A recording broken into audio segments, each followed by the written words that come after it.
Hello and welcome to coverage of Grand Prix Providence. I'm Marshall Sutcliffe in the booth with Randy Buehler, and we're underway here in round number 9. Now, Randy, we have winning scenarios across the board in our feature match area here, including our main match, 5th in the world right now, Owen Turtenwald playing against our GP Vegas champion, Aaron Lewis, trying to maybe get a little heat check going here and see if he can't string some wins together. Here's the thing, though. Owen Turtenwald can't go 11-4 unless he makes day 2. He has a remarkably consistent 11-4 record over the last few tournaments. And in fact, the 7-2 mark, he's exactly on pace. 5-2 into 4-2. Or four, right. No, it's 4-2 into 4-2. There you go.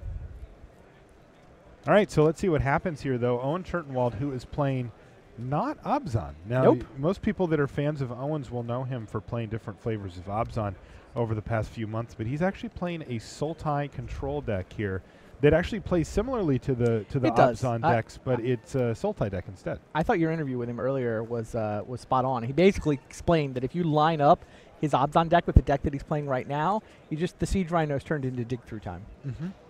And he's a little better set up to play against Abzan, so he kind of has a version of the Abzan deck that breaks the mirror.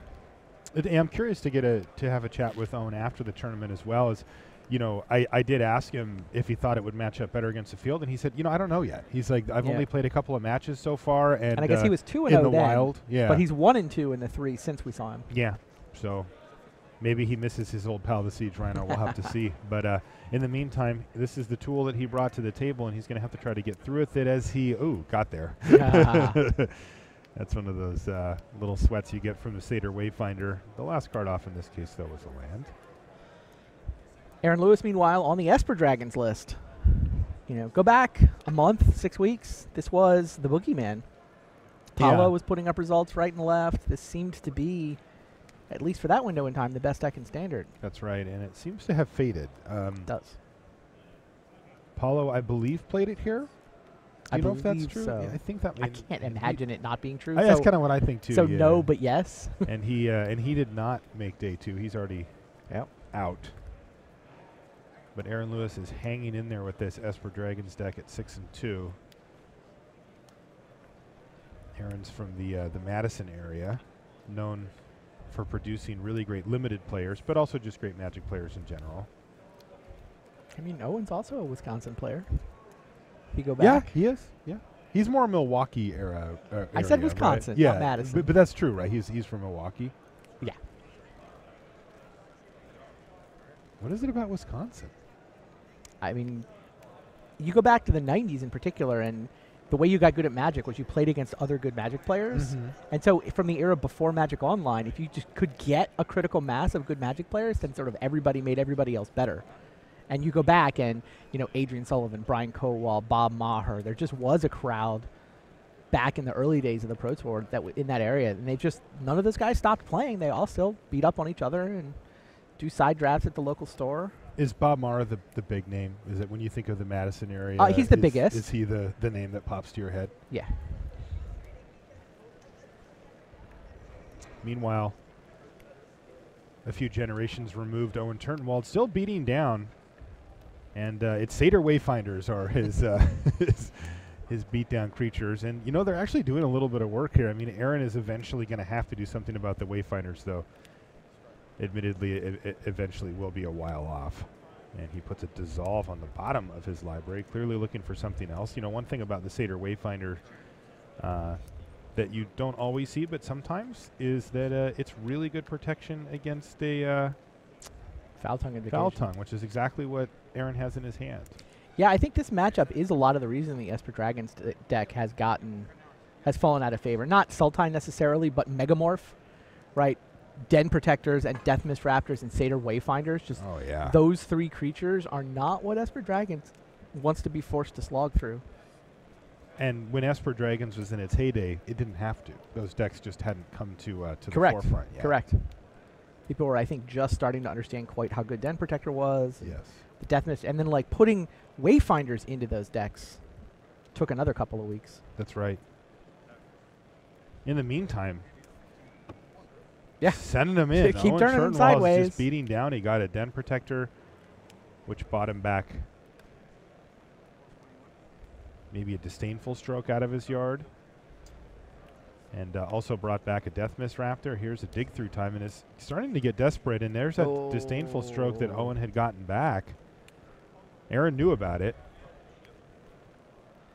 That doesn't make it any less good, though, for him, as he is now at 1 and facing 4 lethal threats in dire need of a sweeper. And I don't think he has it. He has a foul tongue, I think. Yeah. And a a dragon. Does he have a dragon? Is that enough? It's not enough, though. 4 life. Puts him to 5. He sacrifices still 1. takes He 7. takes 3, 6, 7. Yeah. He needs 2 foul tongues. All Oh, right, he has so a downfall and a foul tongue. that would do it if he's got the dragon. Pretty sure I saw someone there. You're right. The drifting death, old school.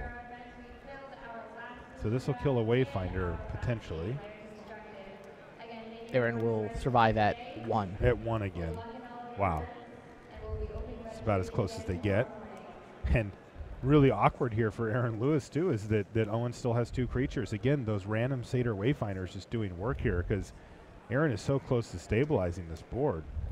But it looks like Owen's going to have something to say about that anyway by playing another Den Protector. Or maybe even a Death Miss Raptor. Either way, it's a lethal threat. Oh, Foul tongue? Foul tongue off the top. Does that help? He No. does that. He goes to 5 and he takes 5. So yeah, no, he's just dead. And Owen Turtenwald says, yep, beatdown, plan A. Turn 2 Satyr Wayfinder on his route to thumping Aaron Lewis in game 1 there. So I think Aaron's going to have some pretty aggressive sideboarding to take care of. And let's jump over to Patrick Chapin here. This is Patrick against. This is Chase Peterson. He comes out of New York City, and he's been playing for about 10 years. Okay. Yeah, he says he hasn't quite found his breakthrough yet. You know how like Aaron Lewis just won his GP. He's been on the Pro Tour a bunch of times, but now like he's really making to look a stand and be on the team and stay on the Pro Tour for the long term. But Chase hasn't quite had that opportunity yet. So this would be a big one for him. Get to day 2, get past the Hall of Famer Patrick Chapin as well. No small feat. But it does look like he's off to a decent start here. I see a Whisperwood Elemental on Chase's side. And am I seeing this right, Randy? He's got 2 lands? Yeah. Yeah, I mean, it's Green-Red Devotion. He had He's going off. 2 Caryatids and a Mystic. So he was able to get to Whisperwood off just 2 lands. The problem is Patrick has been gaining life with these coursers, gaining advantage, and yeah, now that he's got the removal spell for the Whisperwood, it just keeps pulling farther and farther ahead.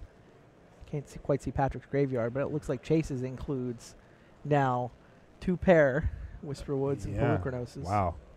Yeah, and there's actually another Caryatid there too, Randy. So yeah, it was 3 Caryatids and a Mystic. He's got the alternate art box promo ones there. They're kind of cool.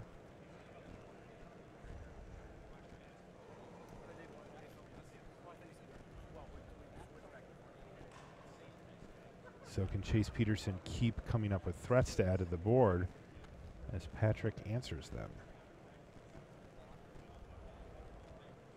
Chase is also at 8. Chase is at 8. Wow. I see that he's got a Nissa Worldwaker in his hand here.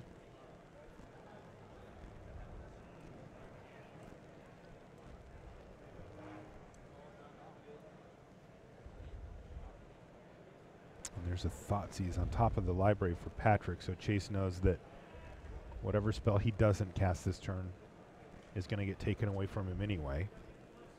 So he really has to pick the best possible one here. We'll see if he can stabilize here. I don't know if this is the right answer. Yeah, it's another Whisperwood. Wow, that's his 3rd one. I guess when you only draw 2 lands, everything else is spells. He's just spewing these Whisperwoods. It's pretty nice.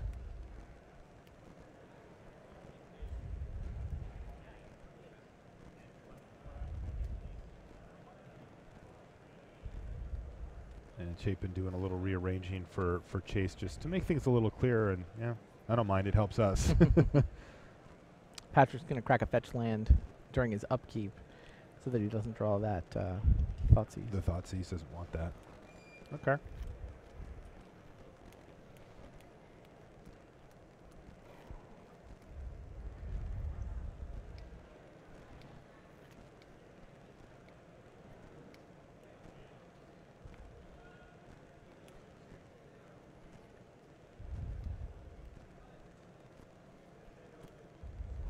Bile Blight.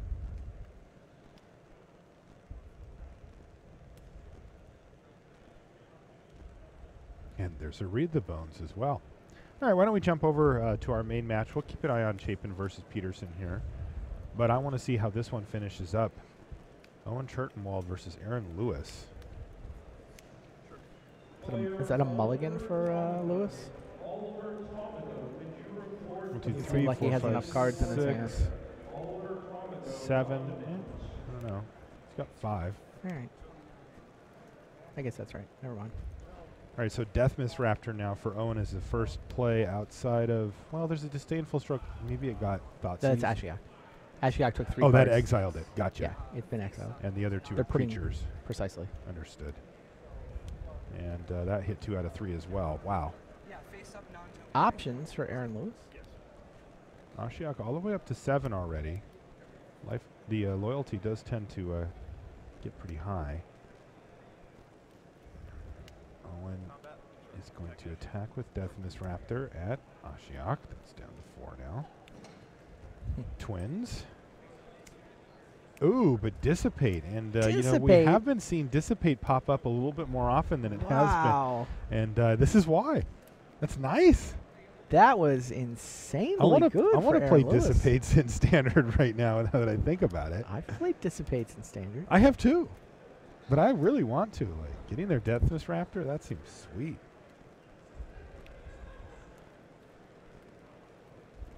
Or just a Rest in Peace would be fine by me as well. But currently have one. All right, so Owen's continuing to work on Ashiok's loyalty here with Death Miss Raptor down to 3. What's the follow-up play for Turtenwald? He's up a game. He needs to win this one to make it to day 2. Not making it to day 2 would be well below Owen's standards.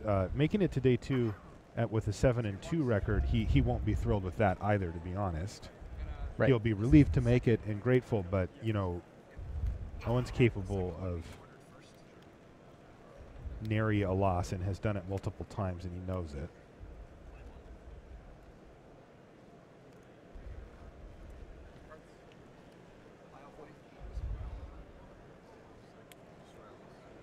All right, so here's a well-timed Crux of Fate. This is where Owen doesn't have the 2 mana to turn Den Protector face up, and that means that it's just going to go away for no value here. I don't think there's anything in the yard anyway. Yeah, I mean, Owen felt like he needed to build up the board because he needed to pressure Ashiok. Yeah. So he went ahead and exposed the Den Protector at a point where he couldn't flip it for value. Yeah, seems like, I mean, it makes sense. Ways. Yeah. I mean, not even a fetch land over there. And there's a Courser of Crewfix revealing a Thoughtseize. Thoughtseize is a nice tool against the Esper Dragons deck. You can sort of get an idea for what you're able to resolve and maybe even take away a key threat.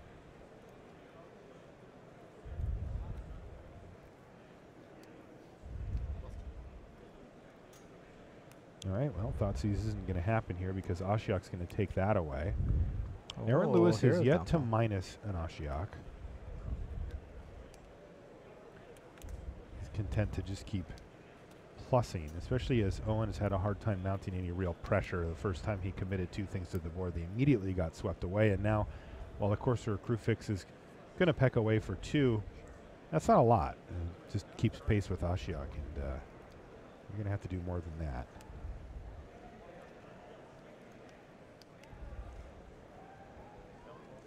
Right, well, Owen's had enough, and he says, I'm just going to Hero's Downfall Ashiok, but Aaron's having none of that. Yeah. Dissolve is going to put a card on the bottom after the scry and counter Hero's Downfall, so Ashiok lives. How much permission does Aaron have in It this feels deck? like a lot, doesn't it? He's shown us both Dissipate and Dissolve. And he's, of course, got the 4 Silumgar Scorns. Wow, 4 Dissolves, and the Dissipate is a 1-of. This actually worked out really well for Owen. He attacked, had his Courser of Crewfix Downfall. That gave him exactly enough mana to cast main phase Dig Through Time here. He exiled his whole graveyard, and he gets to resolve a dig now that Aaron Lewis is tapped out. That means he exiled the Death Miss Raptor? Gone. Oh, there's an additional Dissipate in the sideboard. Okay. With a Stroke and a Negate. That's a lot of counterspells. I like it. Yeah, he can go to 12 counters. 12 hard counters. In the meantime, Ashiok survives still and is up to 9 loyalty, just happily ticking away, and is going to do a good job here as Owen's only follow-up plays are 2 coursers or crew fix, but Ashiok is going to get that Hero's Downfall off the top of the library ASAP. And here's a Foul Tongue invocation now from Aaron, who knows that 2 coursers can pressure Ashiok's loyalty pretty well. 1 can't. So he's just going to take care of that. It's not getting any better anyway. And there goes that Hero's Downfall, a land, and another land. Still revealing a land on top for Owen, so he can't be too sad about that, though. The Downfall would have been nice to take care of Ashiok with just 1 card. And here's another dig through time. Land's not exciting for Owen to draw with his draw phase, so he's going to upkeep dig through time. Try to get a better draw phase. His deck is running out. Like, that Ashiok has just ticked up every turn since turn 3. Yeah, that adds up very quickly. And wow, there's Hero's Downfall right on the top, and that's his draw step for the turn. So he can't cast it because he used up his mana for the dig through time. But he knows the next turn he can try to fire it off here. And I think that Aaron Lewis's hand is Island, Silumgar Scorn, Skelumgar Scorn with no dragon. Yep. Which is interesting because if you look back, check out that Opulent Palace just sort of hanging out there because Owen left that untapped when he did the dig through time there.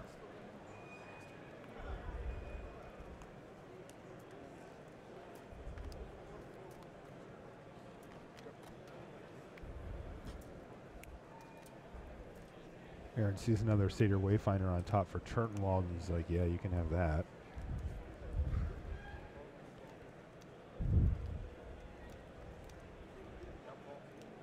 Wow. And it is a Hero's Downfall, though, to take down Ashiok Nightmare Weaver. Yeah, so no dragon. I said Aaron could go to 12 hard counters, but Silumgar Scorn, obviously only a hard counter if you have a dragon. Now Owen's counting his library. How much does he have left to win with now that he's finally dealt with Ashiok? Yeah. I mean, he can mount up an army pretty quickly, but his deck is not particularly Look at the size aggressive. of the exile zone compared to the library. Wow. Is that 10 cards, maybe? Yeah, 10, 12 cards, something like that. Those are the exiled cards? Yep. My goodness. Yeah, if Aaron had found a dragon at any point, he just wins with Ashiok. Because he can just go counter. Yeah, he just counters the Hero's Downfall. Yeah. And Owen has not got much. He's got, like, what, 1 card in his hand? Yeah, he is running a bit low. It's easy shuffles, maybe he 10 kind cards. Of awkwardly tries to shuffle the little tiny. Actually, he did a good job of it there. That Polluted Delta just doesn't want to leave the top of the library here. I wonder if it's even in Owen's best interest to keep playing these. He needs as much time as he can get. There's Silumgar off the top, and that's going to buy him a lot of time there, though. Aaron's at 21 and now facing a couple of threats on the ground. So there's Silumgar, the Drifting Death, which of course is going to turn on the Silumgar Scorns that Aaron has as well.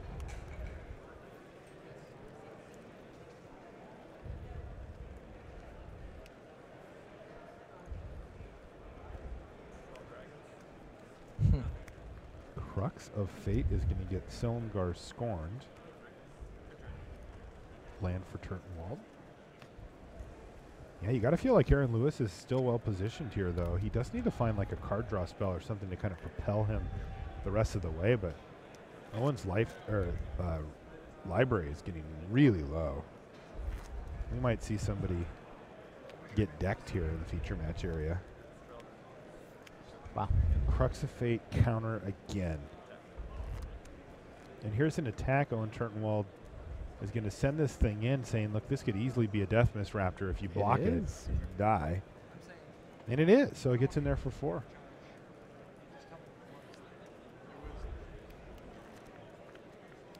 that a replacement Ashiok? Would not be the worst, so that Raptor is very annoying. Yeah, that is. Yeah. But it doesn't matter at this point. Owen Turtenwald has to pack him in because he knows he only has, what, 3 or 4 cards left. 1, maybe 2 Ashiok activations, and that's it. Library over. Not enough time to deal 20 damage. And you can see how Ashiok can be a win condition, even if we're not necessarily minusing it and putting a bunch of creatures into play. This happens fairly frequently, that it's just well, I had Ashiok down for 3 turns. You eventually dealt with it, but now I'm, air quotes, ahead in the library race, and my deck's designed to make the game go super long. pretty impressive stuff there from Ashiok as Ashiok became the entire game plan for Aaron Lewis. Yeah. That happens just often enough to keep Ashiok in all these decks. You know, it's funny. It's fairly controversial.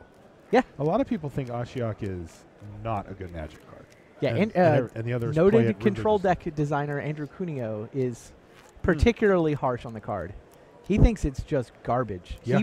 He in Pantheon playtesting has just refused to play games if his opponent has Ashiok in their deck. And that's It's funny. like, why are you wasting my time? That card's terrible. I won't even playtest against it. Wow. I mean, that's interesting to hear from Andrew as well, right? Right, 'Cause right. he's well known for playing decks that Ashiok would go quite nicely into. Well, would be castable in. Yeah. The- I mean, the- in the they- long-term, low-win condition type decks. But Andrew's decks, every card impacts the board. I mean, that's the thing. You're either trading resources or impacting the board, and sort of every exchange of resources you get incrementally ahead. Ashiok doesn't do any of that. No. It just comes down, has no impact on the board, and like if it hangs out and things go well, then you'll gain some advantage eventually. And yeah, occasionally your opponent can't deal with it and you just deck them. But like, when's the last time you put a millstone in a deck? Oh, no. No. Yeah, no, that's just not good enough. Now, a millstone that can make creatures sometimes does get better, but I see the argument. And there are people on the other side who think Ashiok is just great. That Ashiok is, sometimes the metagame gets to a place where Ashiok is the reason you want to play a blue-black control deck. Yeah, I mean, there's obviously matchup considerations as well. You know, a turn 3 Ashiok on the play versus a control player that resolves is a pretty tough. I mean, they need to have that downfall fairly soon. And even Andrew will concede that sometimes he'll just lose. He, in particular, will just lose to a turn 3 Ashiok. But he's like, he doesn't think the card is good against the field, which is why he doesn't want to test control on control where one side has Ashiok.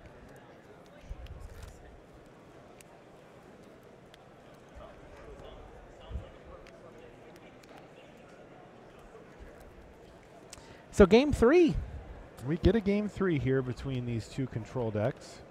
Day 2 on the line. No beatdown for Owen Turntenwald this time, though. He's going to just run a Deathmist Raptor right out I there. think that might count as beatdown in these decks. I think you're right. No, blue mana for Owen is the thing I'm noticing. Yeah, that's a good point too, Randy. Well, Deathmist Raptor hits the red zone, so no one's on the path to beat down, no doubt about that. And he's got a courser of crew fixes to follow-up play. Is that going to resolve? Yeah. Please, sir, may I have a courser of crew fix? This is why you'll hear people sometimes refer to counter spells as permission.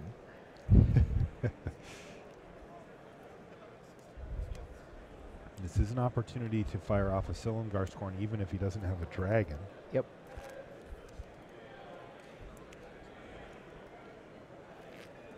Love those bucket islands, by the way. Aaron Lewis is a class act all the way. Owen does not appear to have land station lands. It's an actual unhinged basic. I wonder if he borrowed the deck from somebody. Possible.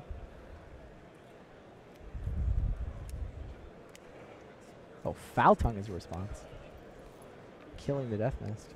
So Deathmist Raptor goes away. He's going to reveal Silumgar the Drifting Death to make sure he gains the 4 life as well, which is going to put him back up to 20.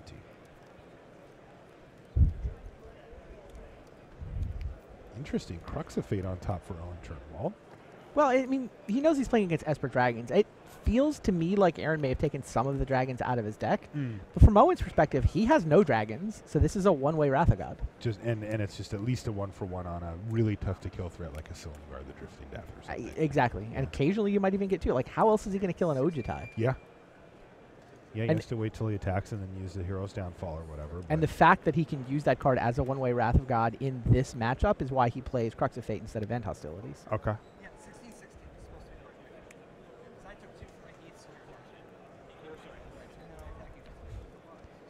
That said, it is unusual to have both players with Crux of Fate in their hand. It's just the situation we find ourselves in right now.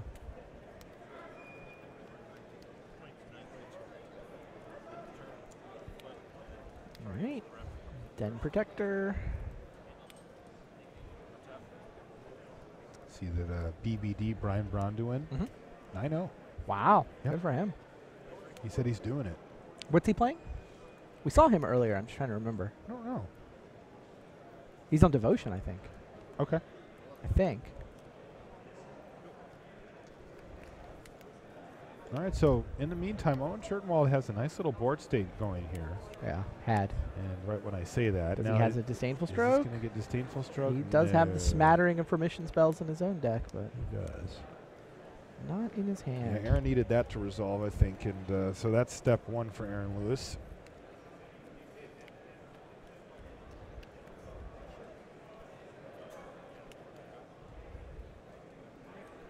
All right, let's get the loop going here, says Owen. Play what is presumably a Den Protector, get back a Den Protector, that gets back a Deathmiss Raptor, then he can use his other Den Protector to get back Courser, and he's got all of his cards back again. Remember when he got 3 for 1 with Crux? Can undo that pretty easily here. Ooh, Perilous Vault. More exiling here from Aaron Lewis, so he can't do it this turn.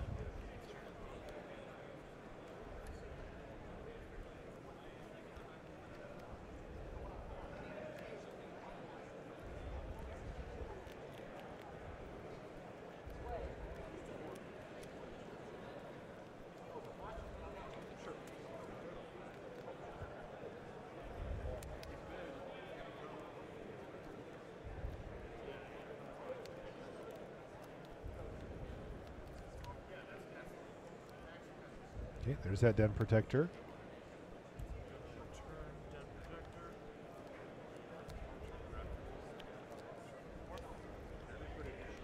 So is Owen just forcing the issue here? Puts the Raptor face down. Turn it face up and crack for a bunch of damage here. 7? That's the plan. This is the most efficient way for him to start beating down while not overcommitting to the vault, Perilous yeah. Vault.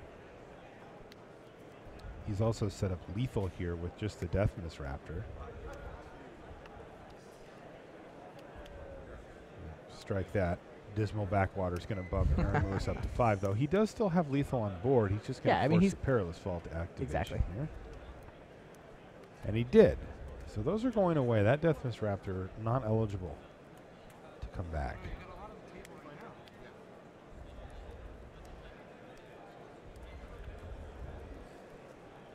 Wayfinder spills some options for the. Still a Den Protector in Owen's hand, right? Mm-hmm. The Deathmiss Raptor's there, which I think would have been the ideal thing for Owen to spill.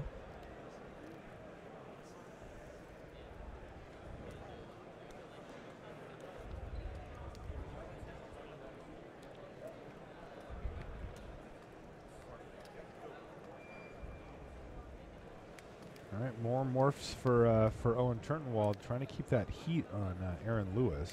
Finds a swamp, but has a Silumgar the Drifting Death in hand. You gotta wonder if he's ready to deploy that particular threat. No.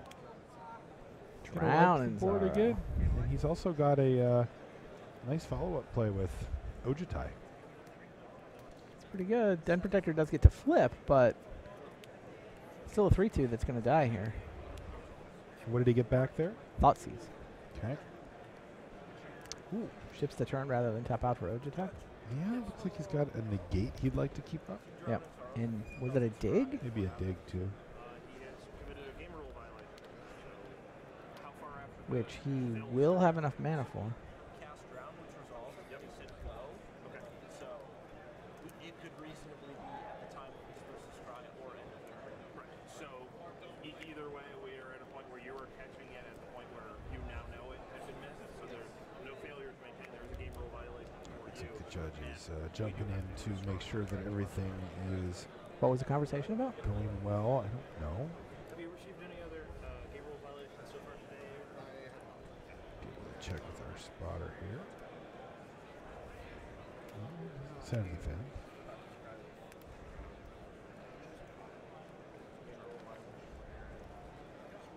Okay, so Aaron Lewis forgot to scry with his Drowning Sorrow.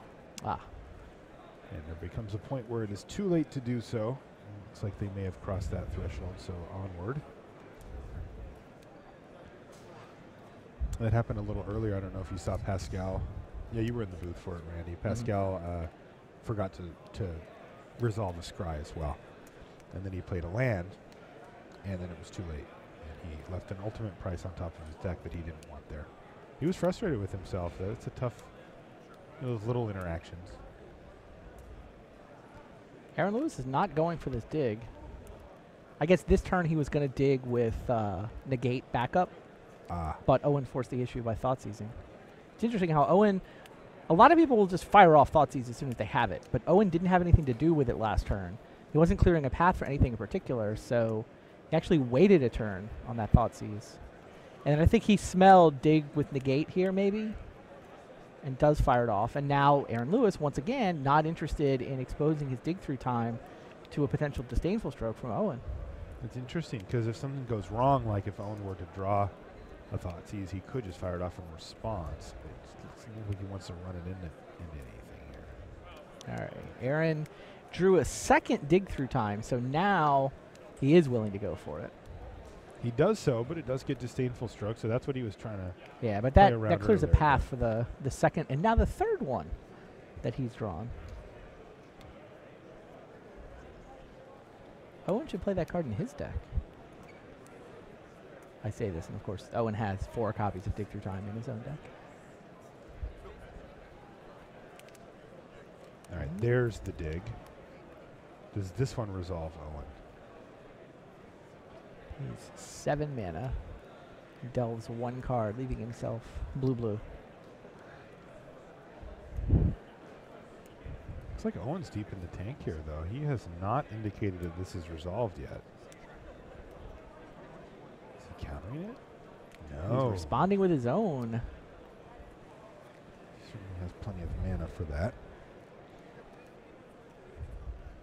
And looks like that resolves. Yeah, he delves 4. He'd love to find a counter for Aaron's. And he does not. He does not.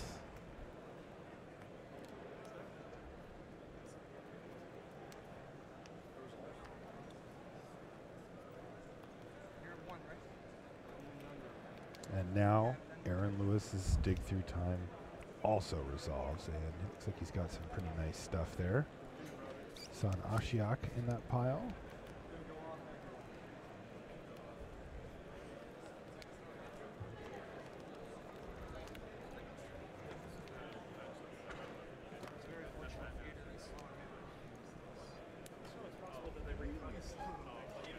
So both players get to resolve a dig through time there, but felt like Aaron's was better somehow.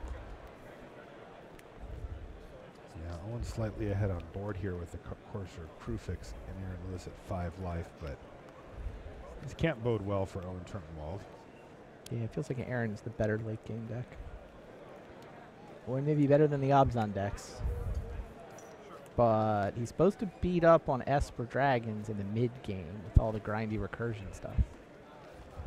Speaking of dragons, Randy, Ojutai? Ojutai has shown up for the party here. I don't know what's happened to our game score, but this is game 3, right? Yeah, it's not 0.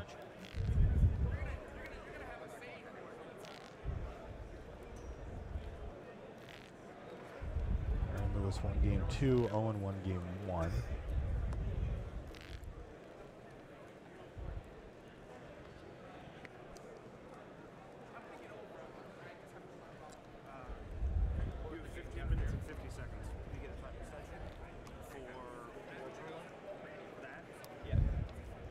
There's a Thoughtseize on top for Turntenwald. Yeah, we'll give you guys a minute. Sorry. I'll take it. Ooh, a dig. Yeah, might as well. So here comes Thoughtseize now. Aaron Lewis has a Dissipate in hand. What's his other blue card? It's a dig. Okay. Yeah, and then he's got Ashiok and Silumgar the Drifting Death. Nice hand for Aaron Lewis. He's going to lose one of these. Owen's lining up his answers with threats that Aaron Lewis is posing here and trying to decide which one to go for. Could see him, I could actually see him picking any of these cards depending on what his hand is. The dig through time, probably the most powerful one, and he goes for that. He knows that his opponent has a Dissipate now. Mm-hmm. Aaron Lewis not doing us the favor of holding his cards upside down. But all right. And Owen had to suspect that this is what the outcome was going to be. He went for Crux of Fate, naming dragons, but it got dissipated. Keeping Dragonlord Ojutai alive is so important. It can be an entire game plan in and of itself. I think that was dissipate off the top. That'd be nice. Ashiok. Oh, this also allows him to control Owen's draw step. Dig, Wayfinder are the hits with Ashiok. Yikes. But now there's a Hero's Downfall on top of the library, so Owen has suddenly found an answer for Ashiok. While Aaron Lewis is probably going to be more interested in protecting Dragonlord Ojutai here. He has to worry about his life total, too. He's actually not even interested in attacking. Yeah, well, he and Ashiok are both on 5. That Courser's relevant damage.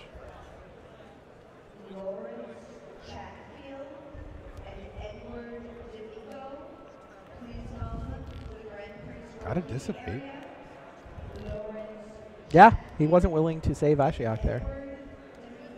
Or attack with Dragonlord Ojutai. Well, Ojutai's holding off Courser. Courser wins that race. It does, but I mean, I don't think it actually does it? Like, doesn't Aaron just start anticipating into answers for Courser, and, you know, he finds a foul tongue invocation or something, and all of a sudden the whole thing just unravels? Look, that sounds reasonable to me. Okay. But Aaron Lewis is the one who left Ojutai on defense. Fair enough.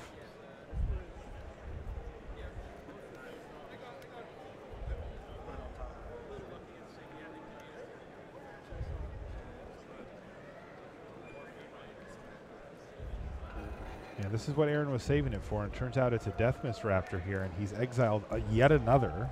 That's 3 now.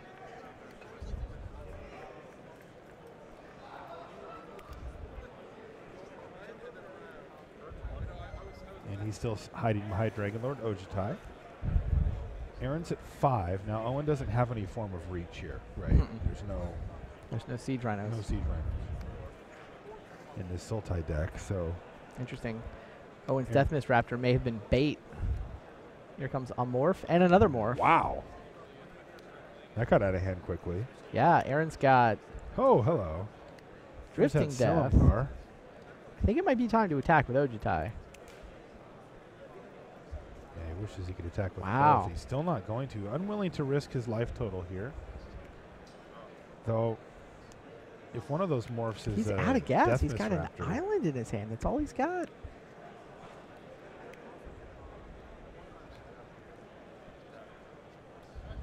just one morph hitting the red zone here. Sure. Aaron has to worry that it's a Death Mist Raptor. And if it is, he takes 4, goes to 1. Assuming that... Or loses whatever creature blocks flip to the that. Death Touch. That's right.